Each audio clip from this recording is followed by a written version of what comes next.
IKEA's new line of ultra-affordable smart home devices have continuously dominated headlines since their announcement, for both good and bad reasons. In my testing, it's clear reality is much more nuanced.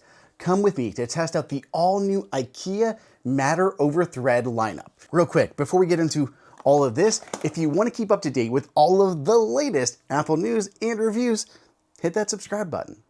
IKEA's smart home pivot is absolutely crazy. They went from using Zigbee and a bridge to dropping over 20 devices that all universally support Matter over Thread. And the pricing is insane, like smart bulbs under $5. That brings support to basically every ecosystem. Amazon Alexa, Google Assistant, and yes, Apple Home, which has the best support of all. But as the devices started shipping, there have been seemingly a host of issues with them. So I literally grabbed a bunch of these, tried setting them up, and I've been using them for several weeks now. Here's how these all stack up, what I love, and what gives me pause. Starting out, the lineup has 21 devices. There's a temp and humidity sensor, a door and window sensor, air quality sensor, motion sensor, 2 different buttons, a smart plug, a water leak sensor, and a bunch of bulbs. I did not buy everything, some stuff I still couldn't find, but I got a variety of different ones. And don't worry, I will walk you through each one of these individually. Technically, they all have the same connection thread, so they should be pretty similar in terms of their actual real-world performance. Speaking of which, let me give you the high level on thread. If you're familiar, use those chapter markers to jump to the next section, but you do need to know what it is to use these devices. Thread is a new wireless connection protocol, similar to Bluetooth, Zigbee, or Wi-Fi. Those are the common ones. It creates a mesh network across your home that is also self-healing. So if one device goes offline, runs out of batteries, experiences issues, it repairs itself and keeps all your devices operating. Compared to the alternatives, Thread is super low power, low latency, and very reliable. I love seeing door locks and sensors that rely on it because it's so much faster than Bluetooth, but takes way less power than Wi-Fi. You have basically 3 types of Thread-enabled devices. You have endpoints, which are usually battery powered, and you'll see things like sensors, switches, locks. Then you have Thread routers. These are usually connected to a power supply and will extend your Thread network and connect multiple devices and endpoints. Think in-wall switches, smart plugs, and often light bulbs. Finally, there are Thread border routers. These are like the Thread routers, but they will also bridge your Thread network to your home network. You'll need at least one Thread border router to use these new IKEA devices. For Apple users, that's going to mean an Apple TV, a HomePod, or a HomePod Mini. Other ecosystems have a variety of devices and hubs out there too. It's nice because you don't need some special hub to use them, like the IKEA Bilresa hub. It's built into devices you likely already have in your home, like your speakers or streaming box. Apple has also built in Thread radios to many of its recent devices for direct communication. You'll see it on iPhones and iPads. Now that you at least have a basic understanding of Thread and its requirements, let's get into all of these devices.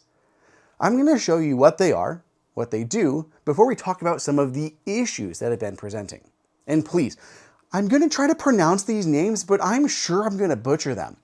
Rate my attempts down below in the comments because I am curious at how well you think I do. Oh, hi. Can I show you my new gadget? This is the Nuki Smart Lock. It's an Apple Home and Matter compatible lock for your home. Setup is about as easy as it gets. It took me all of 10 minutes to get it installed, maybe. Unlike some other smart locks, there are no wires to plug in, it all just slides into place and is retrofit, so it's renter friendly. It uses a unique brushless motor like you'd find on EVs or high-end power tools. That makes it quiet, strong, and also super reliable. Plus, it is insanely fast, easily the fastest smart lock I have tried out. The lock operates over Bluetooth or Wi-Fi, but if you have a HomePod or Apple TV with Thread, it's even faster and has better battery life. Speaking of, it will last for 6 months on a charge and includes a cable so you can charge it while it's on the door. And that cable's magnetic too, in case anyone opens the door while it's charging. There's an optional wireless keypad too, with a built-in fingerprint reader, or use Siri or any of the other supported platforms. A smart lock is one of the best ways to start or grow your smart home, and Nuki is there to make it fast and easy. Check it out at the link in the description. Starting out with the most expensive one that I bought, the Alpstuga. It's an environmental sensor, and at full price it's $29.99. It has a built-in display on the front to give you real-time readouts of your room. Press the button here on the top and you can cycle through the metrics. There's carbon dioxide, airborne PM 2.5 particles, temperature, and humidity. It can also just show the time. Small buttons on the bottom can be used to configure it. There are lots of automation ideas that you can use with a sensor like this. When it gets cold in the room, turn on a space heater using a smart plug. If it gets too hot, maybe turn on the ceiling fan. If the air quality is poor, turn on a connected air purifier. IKEA, of course, sells one. But you get the idea. The Alpstuga needs to be plugged in over USB-C to work, just because it's constantly monitoring the air quality. But if you don't care about the air quality, you can check out the Timmerflotte. This one is a temperature and humidity sensor. It's round and about 2 inches in size. The back has a little hook so you can mount it on the wall, but also a silicone ring in case you just want to set it on a table. It's all this kind of off-white color, and when you press it, a display appears to reveal the temperature. Press it again and it'll show the humidity. Another helpful sensor is the Myggbett. This is a contact sensor. There is the actual sensor side as well as a magnet that can be mounted to 2 sides of any door or window. When added to the Home app, you can get alerts whenever this is open. It could be your kid's bedroom door, the front door of your house, a garage door, the windows in the home, or even your mailbox. I have a few contact sensors, but that one's my favorite place to put it. When I'm working here in the studio, I can still get alerts whenever the mail gets delivered. There are 2 other sensors in the lineup. There is a motion sensor as well as a water leak sensor. I did grab the motion sensor, but it's only okay. I'm glad that it's affordable. Motion sensors, by design, don't work great. They can tell when someone is moving, but if you stand still, they have a tendency to stop detecting you in the room. So why office buildings, sometimes you'll see people in cubicles have to start waving their arms in the air to get the motion sensors to trigger and to turn the lights back on. Still, it can be useful for simple rooms and automations, like maybe put one in your closet to turn on the light when the door gets opened. Maybe in the bathroom to turn on a simple under cabinet floor light strip in the middle of the night when you get up. For in-room detection though, I'd recommend leveling up to a present sensor, which is different. These ones use millimeter wave and can still detect you even if you are sitting perfectly still. I can recommend some great present sensors. If anyone's interested, just ask me in the comments. What may be the most popular product in the IKEA lineup is the Bilresa button. It's literally only $5.99, or you can get a 3-pack for $15. There are 2 different versions, one with a dial and one that's a dual button. And there are some fun colors too. This can just sit on a table, or you can mount it to a wall. It includes this little metal bracket with some adhesive, so you can put this onto a wall and use it like as a smart switch, or you can pull it off and then remove it and carry it around. Technically, there are 6 buttons that you can program in the Home app. You can do a single press, a double press, and a long hold for each of the 2 buttons on this remote. Easiest option is to do a press of one button and that'll turn on lights, and maybe another one will turn them off. But you could get fancy. You can set up conditionals and all sorts of stuff. You can basically control anything with this, from a fan to a smart plug to window shades. But it also pairs really well with IKEA's smart bulbs. And I think IKEA absolutely crushed it with these things. I have a couple sizes of the Kajplats bulbs that are tunable filament bulbs. They get pretty bright. This is 800 lumens, this is 450, but they look great in your home. You can see one kind of there behind me. These are priced at like $5 to $8 maybe in the US when they become available. What's crazy about these is not only can you adjust the brightness of these bulbs, but you can tune the white balance too. You can go more cool to more warm. Best of all, for Apple Home users, they support adaptive lighting. This means that the color of the bulb will automatically and intelligently shift throughout the day. Midday, you'll be more cool to keep you focused, while at night, it removes the blue hues and shifts it to be more warm, helps promote relaxation and sleep. The fact that this feature is in such a budget smart bulb is nuts to me. Speaking of which, I do use all of these with Apple Home. I should mention too, I have a whole podcast dedicated to the smart home. Just search for Smart Home Insider or HomeKit Insider on your podcast app and give it a listen if you haven't given it a try yet. Each week I do reviews, break down the news, and have a whole bunch of interviews with interesting guests. But anyway, you don't have to use all of these with Apple Home. You can set them up with other ecosystems, or you can use the IKEA Hub. You can even do multiple ecosystems at once, like Apple Home and Google Assistant at the same time, thanks to Matter. Looking at the Home app, you can create any automations or rules, like turning off the lights when you leave, or maybe include them as part of a good night scene. One of my favorite features is the native updates. You don't need to download the IKEA app at all. Whenever there is an update available to any of these, you can do it directly from Apple Home. It's a fantastic native experience with core features. For these sensors and devices, this is exactly what I want. While the budget, prices, and features are great, there's been a lot of talk about reliability. Many users reported issues with onboarding these devices to their homes. I want to show you exactly how my setup went. So like I said, let's go ahead. I have a couple of the newer devices here. We've got our room sensor as well as the larger room sensor that has the display on here. Let's actually, I'm going straight from the beginning here on both of these because I want you to see how the process actually worked for me in setting these up and kind of give you my real experience on both of these. So here's the first one. This one actually plugs in over USB-C versus this one that is battery powered. So you can see it does not come with a cable or a power adapter. I do have my USB cable handy that I can plug this thing in, and it is booting up. So we can scan our code that's located on the bottom there. So I'm going to hit add device, add accessory. It's going to give us our code. We can scan the Matter code at the bottom. Let's see if this actually gets set up.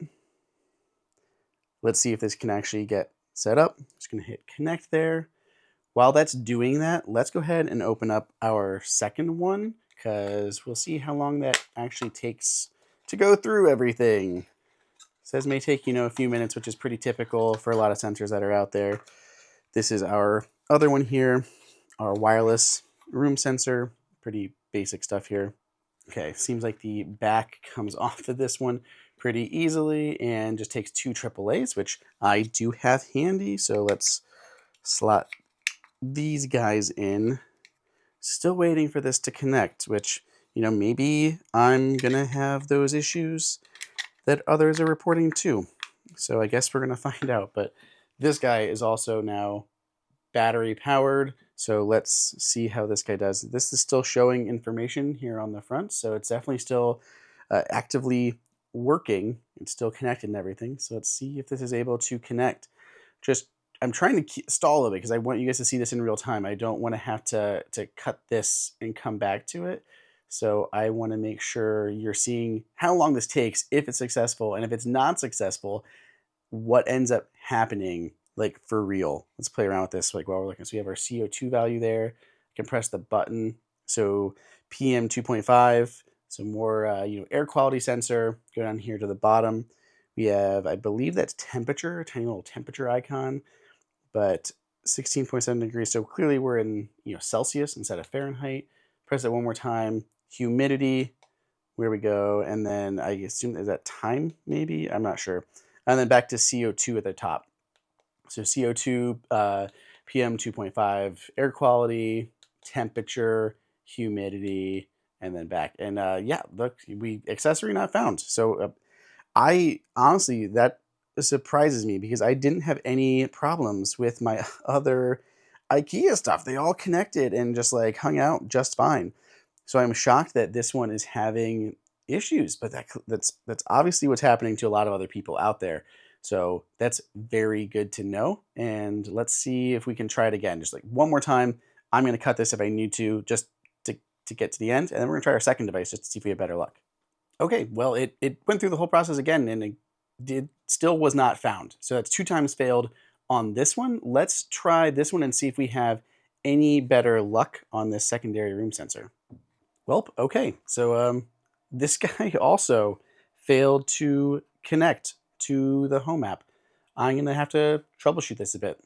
Okay, so I actually did some playing around, and by playing around, I mean I just restarted my iPhone. I just unplugged it while I was doing that, but I unplugged this for a minute and restarted my iPhone, and then I scanned the code again, and it seems to actually be setting up. It went through connecting, then said setting up, and now it says adding to home. So maybe it was my iPhone and not the IKEA sensors that were throwing the issue, but either way, definitely seems like something funky is going on. Let's see if this finishes the setup.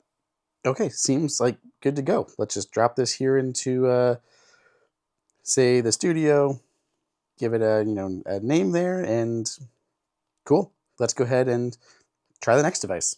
Cool. That must have done it because this set up just fine too. I don't even know what this is. Let's put it in daughter's room, Ellie's room. Matter accessory in this case, so it's not showing up as an actual type, but it shows humidity and temperature sensor. Boom, view and home. As you can see, the setup wasn't perfect here, but it does seem to be better. I originally didn't have any problems like adding devices. My early issues were with devices responding. Like I'd press the button on the remote and the light bulb wouldn't turn on. I'd have to press it once or twice more and then boom, responsive again. But that shouldn't have to be the case. They should just always work. It's a thing with smart home. I did want to test this for all of you live here on camera. You can see the bulb right there, and I have the remote here. The big button turns the bulb on, while the small button will turn it off. I have not touched this remote or the bulb in the last week. The idea was to like make them very idle. So let's see live what happens when I try to control it. I'm gonna hit the off button in 3, 2, 1. Okay. See, it actually seemed to be pretty responsive for me. Let's turn it on. That kind of matches my experience with the other devices recently. Like I'm seeing my sensors, my automation's running, my bulbs are responding. It could be because of the recent updates that IKEA has done. They've pushed those, or it could be bug fixes in 26.3, or it could be environmental. I know people are having issues. It's non-negotiable here. There are others on staff at AppleInsider who have told me of their problems with setting them up. But for me, it all seems to be working basically perfectly at the moment. Like IKEA says it's aware of some of these issues and it's working to fix them. I don't want to promise that just because these work for me that they're going to work in your home. All I can tell you is my personal experience and show you how well they're working for me at the moment. At a minimum, I'd say you could give them a shot. Best case scenario, you end up like me and everything works great and you have a ton of smart home sensors and devices that are crazy affordable. Let me know in the comments if you do try any of these out and how your experience goes. Otherwise, follow me for more Apple news and I'll see you all in the next video.